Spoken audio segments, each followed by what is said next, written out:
अस्सलामुअलैकुम दोस्तों, आप सभी का हमारे इस चैनल में स्वागत है।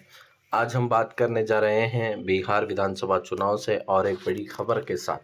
जी हाँ, बिहार विधानसभा चुनाव समाप्त हो चुका है। अब रिजल्ट की इंतज़ार है। उससे पहले मैं बात करूं तो यहाँ पर कुछ सर्वे रिपोर्ट निकल कर आ रहे हैं कि कौन सी पार्टी कितने सीटों पर यहाँ पर जीत रही है। लेकिन हम सिर्फ और सिर्फ आज बात करेंगे कोचादामन की, जो कोचादामन एक ऐसी हॉट सीट बन चुकी है जहां से मजलिस-ए-इत्तेहादुल मुस्लिमीन पार्टी और आरजेडी के बीच कड़ी टक्कर देखने को मिल रही है। जी हां, यहां से उम्मीदवार सरवर साहब हैं तो दूसरी तरफ आरजेडी के मास्टर मुजाहिद साहब हैं, जो दोनों के बीच कड़ी टक्कर देखने को मिल रही है। उससे कबल मैं बात करूं पिछली मर्तबा की विधानसभा की, तो यहाँ पर कोचादामन में मजलिस-ए-इत्तेहादुल मुस्लिमीन पार्टी के उम्मीदवार ने 36,000 वोटों के से बड़े मार्जिन के साथ यहाँ पर जीत हासिल की थी। तो उससे पहले मैं बात करूँ मजलिस के कुल वोटों की, यहाँ पर तो मैं बात करूँगा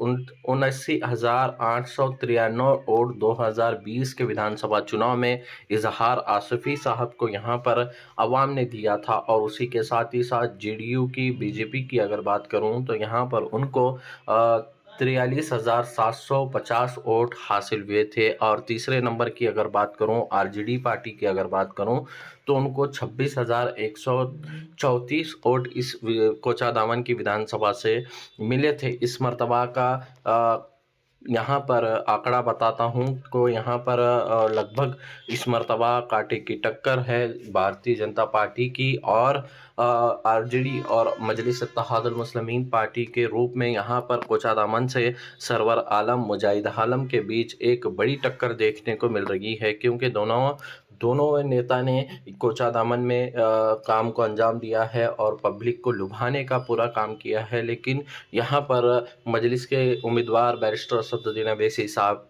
की पार्टी को एक फैक्टर ऐसा मिल रहा है कि यहाँ पर पिछली मर्तबा जिस तरह से उन्होंने कामयाबी दर्ज की थी और फिर से एक मर्तबा यहाँ की आवाम ने उनके ऊपर भरोसा जताया है।